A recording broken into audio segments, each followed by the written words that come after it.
Hello नमस्कार दोस्तों, सभी को जो एग्जाम हुआ है उसके लिए बहुत बहुत बधाई। और बहुत अच्छा पेपर आया है आप सभी का। और यहां पर हम इस पेपर का सॉल्यूशन करने वाले हैं, तो आप सभी विद्यार्थी इस लिंक को एक बार शेयर कर दीजिए, ज्यादा से ज्यादा विद्यार्थियों को अपने साथ में जोड़ लीजिए। पेपर बहुत अच्छा है और आसान पेपर है, ज्यादा टफ पेपर है नहीं। तो बढ़िया क्वेश्चन किए होंगे आपने, आपका सबका एकदम अच्छा पेपर हुआ होगा। तो यहां पर मैं आपको राजस्थान के इतिहास, कला, संस्कृति संबंधित जो प्रश्न है उनका सॉल्यूशन से स्टार्ट करता हूं। आप सभी विद्यार्थी ज्यादा से ज्यादा दोस्तों साथियों को जिन्होंने एग्जाम दिया है और जिनका आगे एग्जाम है, वो सभी विद्यार्थी इस क्लास को ज्वाइन करें, इससे जुड़े, आंसर की को देखें। जिससे क्या है कि कई बार क्वेश्चन रिपीट भी होता है, तो सभी विद्यार्थियों के आगे क्वेश्चन जो है वो सॉल्व करने में दिक्कत नहीं आएगी। अच्छे प्रश्न हैं और अच्छे प्रश्न आ रहे हैं एग्जाम में, उस आसपास के जो टॉपिक हैं उनसे संबंधित ही प्रश्न आगे पूछे जाते हैं, तो उनको ध्यान रखना है। तो यहां पर देखो, आज हम जो पहले जो सेशन है, इसमें पहला जो पारी हुई है पेपर की, उसमें जो पहले सबसे पहले जो प्रश्न आए हैं उसमें हिस्ट्री और कल्चर के उनका सॉल्यूशन करने वाले हैं। तो देखो, राजस्थान में यहां पर जो प्रश्न है राजस्थान के इतिहास के, और राजस्थान के इतिहास का जो पहला प्रश्न है, देखो, जैसलमेर का प्राचीन नाम था। तो जैसलमेर का प्राचीन नाम लगभग 10वीं शताब्दी ईस्वी की बात थी, और 10वीं शताब्दी ईस्वी में इस क्षेत्र को कहते थे मांड क्षेत्र या वल्ल क्षेत्र के नाम से जाना जाता था। और मैं कई बार आपको पढ़ा चुका हूं कि यहां से एक नई शैली शुरुआत हुई थी जिसको कहते हैं मांड शैली। और मांड शैली में राजस्थान का एक प्रसिद्ध राजगीत गाया गया है, केसरिया वालम, केसरिया वालम आओ नी पधारो हमारे देश, जिसकी प्रसिद्ध गायिका हुई है अल्लाह जिलाबाई। तो यहां पर वो मांड जो गायन शैली है वो यहीं से शुरुआत हुई 10वीं शताब्दी में, जैसलमेर क्षेत्र से, जिसको मांड मांगड़िया शैली के नाम से जाना जाता है। और उसी से प्रश्न पूछा गया है, तो इसका क्षेत्र कौन सा हो जाएगा? मांड आंसर हो जाएगा। तो पहले का यहां पर जो 29 प्रश्न है, आपका जो इतिहास का प्रश्न था उसका मांड बिल्कुल सबने सही किया होगा। वेरी गुड, बहुत अच्छे भैया, एकदम डगर। क्लास को शेयर कर दो, फैला दो भैया। जैसे पेपर चल रहा है ना पूरे राजस्थान में, वैसे क्लास भी चलनी चाहिए अब राजस्थान में। ओके, चलो अगला प्रश्न। किस सभ्यता के लोग अपने मृतकों को आभूषणों के साथ दफनाते थे? तो कई बार ये हमने सभ्यताओं में प्रश्न किया हुआ है कि एक सभ्यता है आहड़ सभ्यता और आहड़ सभ्यता है उदयपुर में। यहां के आहड़वासी जो लोग थे उनका शायद पुनर्जन्म में विश्वास था। ऐसा मानते हैं कि पुनर्जन्म जो है, इस पुनर्जन्म में विश्वास था लोगों का, इसलिए वो क्या करते थे, अपने जो डेड बॉडी होती थी उन डेड बॉडी के साथ में वस्त्र और आभूषण उनके साथ में उनको दफना देते थे। और उनका सिर जो है वो सिर किस दिशा में किया जाता था? तो डेड बॉडी का जो सिर है वो उत्तर दिशा में किया जाता था। ये हम पढ़े थे, ठीक है, कई बार इस क्वेश्चन को हम पढ़ चुके हैं क्लासों में। तो यहां पर बिल्कुल आसान प्रश्न है कि आहड़वासी जो थे वो अपने डेड बॉडी को, मृतकों को आभूषणों के और उनके वस्त्रों के साथ में ही क्या करते थे? दफनाते थे। तो इसका आंसर क्या हो जाएगा? बी आंसर हो जाएगा। Very good. अगला प्रश्न,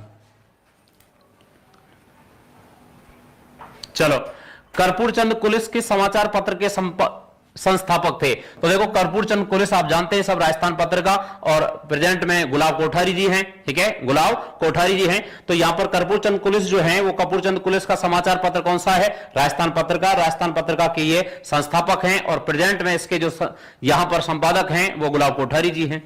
चलो अगला प्रश्न देखो, राजस्थान के भीलों और गोविंदगिरी के संदर्भ में असत्य कथन का चयन कीजिए। ये थोड़ा सा आपके लिए टफ प्रश्न था, इसको मैं मान सकता हूं कि ये टफ प्रश्न है, बाकी सब आसान प्रश्न है। तो देखो, इसमें उन्हें हिंदू धर्म में बनाए रखने के लिए भगत आंदोलन शुरू किया था, यह बात बिल्कुल सत्य है। इसमें असत्य कथन पूछा गया है। कौन सा कथन पूछा गया दोस्तों? असत्य कथन पूछा गया है। और यहां पर देखो, यह कथन तो बिल्कुल सत्य है। अंग्रेजों को लगा कि गोविंद गिरी द्वारा चलाए गए इस सामाजिक सुधार आंदोलन का उद्देश्य भील राज्य का निर्माण है। यह भी इसमें यहां पर ये बिल्कुल क्या है? सत्य कथन है। शायद लगा है उनको, तो इसलिए उन्होंने उनका दमन करने की कोशिश की थी। आगे उन्होंने संप सभा की मासिक बैठकें मानगढ़ पहाड़ी पर आयोजित की थी। अब देखो, मासिक बैठकें यहां पर नहीं हुई हैं, क्योंकि मानगढ़ में 1903 ईस्वी में एक अधिवेशन हुआ था। और वो अधिवेशन जो हुआ था वो अधिवेशन क्या था? तो अधिवेशन केवल मासिक न होकर के पहला एक अधिवेशन हुआ था 1930 में। तो यहां पर मासिक बैठकें नहीं हुई हैं, ठीक है, मासिक बैठकें नहीं हुई हैं। यहां असत्य कथन पूछ रहा है कि कौन सा असत्य कथन है, ठीक है। और यहां गोविंद गुरु ने राजस्थान में भीलों के सामाजिक और नैतिक उत्थान के लिए संप सभा की स्थापना की थी। बिल्कुल ये सही बात है, 1883 में संप सभा की स्थापना की थी और ये इसीलिए की थी। तो इसलिए ज्यादातर मैं आपको प्रश्न बता रहा हूं, यहां पर जो ये प्रश्न है इसका आंसर अधिकांश अगर हम देखेंगे 90% ये आंसर है। बाकी ये क्वेश्चन जो है इसमें हमारी तरफ से स्टार रख रहे हैं हम, ठीक है, क्योंकि इसमें यहां पर ये मासिक बैठक जो है ये आयोजित वैसे नहीं हुई है, ठीक है, मासिक नहीं है। वैसे आंसर तो होना चाहिए क्या, तो आंसर तो ये होना चाहिए सी इसमें।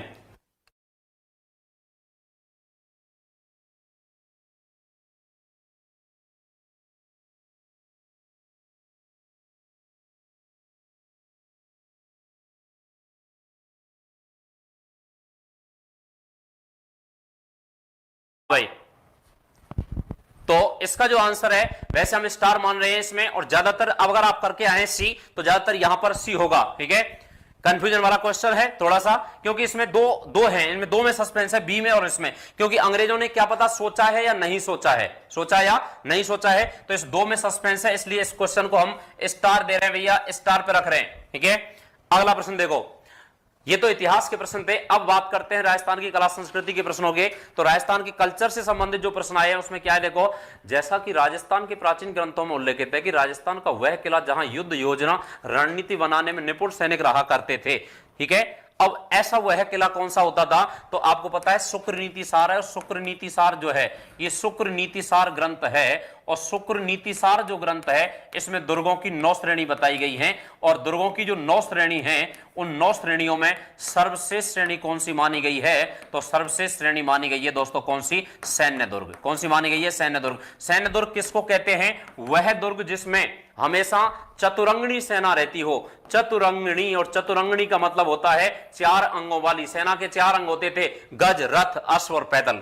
गज, रथ, अश्व और पैदल 4 अंग होते थे, उस सेना को कहते थे चतुरंगणी सेना। प्रेजेंट में सेना के 3 अंग हैं, ठीक है, लेकिन जब यहां पर राजतंत्र था उस समय 4 अंग होते थे। तो यहां पर सैन्य जो दुर्ग है वो ऐसा दुर्ग होता है जिसमें सेना रहती है, व्यूह रचना बनाई जाती है, रणनीति तैयार की जाती है, कैसे किस पर आक्रमण करना है, ये सारी बातें जो होती हैं वो किस में होती हैं, सैन्य दुर्ग में। और सैन्य दुर्ग हमारा यहां अगर हम देखें तो एक तो मैगजीन दुर्ग है अजमेर में जो अकबर का किला है, जिसमें हल्दी घाटी युद्ध की योजना बनाई गई थी, और एक चित्तौड़गढ़ का किला है। कौन सा किला है, चित्तौड़गढ़ का किला है। तो ये सैन्य दुर्ग की श्रेणी में आते हैं। तो इसका आंसर क्या हो जाएगा, ए आंसर हो जाएगा दोस्तों। शाबाश, वेरी गुड, बहुत अच्छे, अरे खतरनाक पेपर करके आए भाई तुम।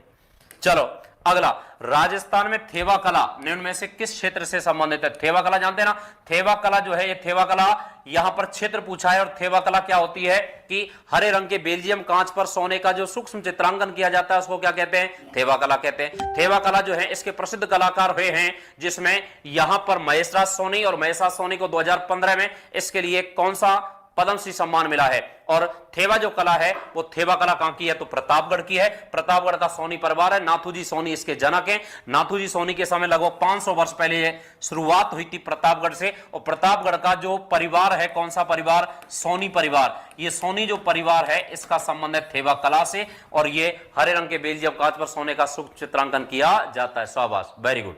चलो अगला प्रश्न देखो, राजस्थान के कोटा, बूंदी और झालावाड़, ये आप बताइए आपको कौन सा क्षेत्र होता है, ये हाड़ौती क्षेत्र होता है, ठीक है। यहां पर कौन सी बोली बोली जाती है, तो हाड़ौती बोली है। किस क्षेत्र की बोली है, तो यहां पर ये इस कोटा, बूंदी, बारां, झालावाड़ की बोली जो है वो क्या कहलाती है, हाड़ौती। क्योंकि हाड़ौती और हाड़ौती, अगला प्रश्न अगले पेपर में आ सकता है, बता देता हूं आपको, क्योंकि इससे संबंधित आसपास का प्रश्न होगा तो वो क्या घूमेगा कि हाड़ौती किसकी उपबोली है। तो हाड़ौती जो बोली है ये उपबोली किसकी है, तो उपबोली है भैया ढूंढानी की। तो ढूंढानी की अगले पेपर में प्रश्न आ सकता है, ध्यान रखना, ठीक है। तो यहां पर ढूंढानी की जो उपबोली है वो कौन सी है, हाड़ौती है। और हाड़ौती बोली कहां बोली जाती है, तो कोटा, बूंदी, बारां, झालावाड़ इन क्षेत्रों में बोली जाती है। मालवी जो बोली है ये मालवा क्षेत्र की, राजस्थान की सबसे कोमल मधुर बोली है। भीली बोली है, और भीली बोली कौन सी होती है, निमाड़ी होती है। कौन सी होती है, निमाड़ी होती है। और वागड़ी जो है वो बागड़ में बोली जाती है, और ये मारवाड़ी की उपबोली है। किसकी, मारवाड़ी की उपबोली है। ओके, शाबाश। चलो अगले प्रश्न पे चलते हैं। अगला प्रश्न क्या कह रहा है देखो, बीछियो, लालर, नोखीली और शिखर, ठीक है। यूट्यूब की कल की क्लास में ही कराया मैंने प्रश्न आपको, ठीक है। तो देखो यहां पर बीछियो, लालर, नोखीली कल बताए थे मैंने आपको। देखो लालर माछर, बीछियो, ठीक है, नोखीली, नोखीली, ठीक है, पटेल्या, ये कल बताए थे मैंने आपको, ठीक है। थारी ऊंटारी असवारी, थारी नावरी असवारी। तो यहां पर ये जो प्रश्न है दोस्तों, इस प्रश्न में क्या हो जाएगा, ये राजस्थान के प्रमुख लोकगीत हैं जो मेवाड़ क्षेत्र में, किस क्षेत्र में, मेवाड़ क्षेत्र में भीलों द्वारा गाए जाते हैं। तो मेवाड़ क्षेत्र में भीलों द्वारा गाए जाने वाले लोकगीत हैं पटेलिया, बीचियो, लालर, माछर, ठीक है, नौकीरी। तो ये सब गीत जो हैं ये लोकगीत हैं और ये भीलों के गीत हैं। किसके गीत हैं, भीलों के गीत हैं। थारी ऊंटारी असवारी, थारी नावरी असवारी। शाबाश, वेरी गुड, बिल्कुल सबका एकदम टकाटक क्वेश्चन आया है, आंसर दिया है सबने, शाबाश, गलत नहीं हुए होंगे प्रश्न। मैं आपको डेली कह रहा था कि आप डेली क्लास से जुड़े रहना, प्रश्न आपको सब देखने को मिल जाएंगे। तो पेपर में हूबहू प्रश्न आए, देख लो आप, ठीक है। जो क्लास चल रही है सुबह 8 से 9, डेली आप मेरे साथ में उससे जुड़ते हैं और उसमें संबंधित जो कल्चर के प्रश्न है एक भी देख लेना आप। एक भी प्रश्न ऐसा नहीं है जो हमने क्लास में नहीं पढ़ा है। अगला प्रश्न देखो, राजस्थान के कौन हाथ में भाला लेकर एक योद्धा के रूप में सांप देवता के रूप में पूजे जाते हैं। अब देखो सांपों के देवता पूछ रहा है, सांपों के। अगर सांप नहीं होता तो इसमें पाबूजी हो जाते, अगर सांप नहीं होता तो क्या हो जाते, पाबूजी हो जाते, और सांप दे दिया तो क्या होगा, गोगाजी होगा। क्योंकि गोगाजी जो है उनकी पत्थर पर एक सर्प की आकृति के रूप में, सर्प की आकृति के रूप में भी पूजा होती है, ठीक है। शाबाश शाबाश, very good very good very good, बहुत अच्छे। तो यहां पर गोगाजी हो जाएगा। अगर यहां सांप नहीं होता तो पाबूजी हो जाता, ठीक है। पाबूजी ऊंटों के देवता हैं, सांपों के नहीं है भैया, ठीक है। तो यहां पर क्या हो जाएगा, इसमें गोगाजी हो जाएगा। देवनारायण जी नहीं है, देवनारायण जी जो हैं, देवनारायण जी पशु चिकित्सक हैं, ठीक है। रामदेव जी नहीं है यहां पर। तो यहां पर आंसर क्या हो जाएगा, इसमें गोगाजी हो जाएगा। ओके, शाबाश, वेरी गुड वेरी गुड, बहुत अच्छे भैया। सांपों के देवता गोगाजी महाराज की जय हो।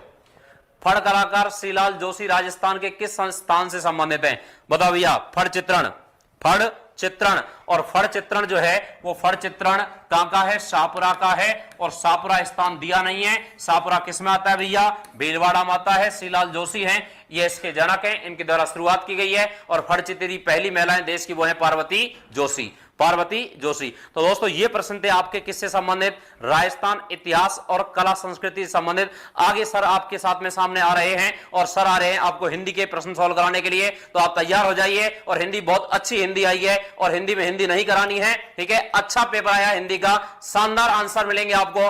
डटे रहिए हमारे साथ में और जुड़ रहे हैं आपसे साथ में भगवान सर। लो सर आइए।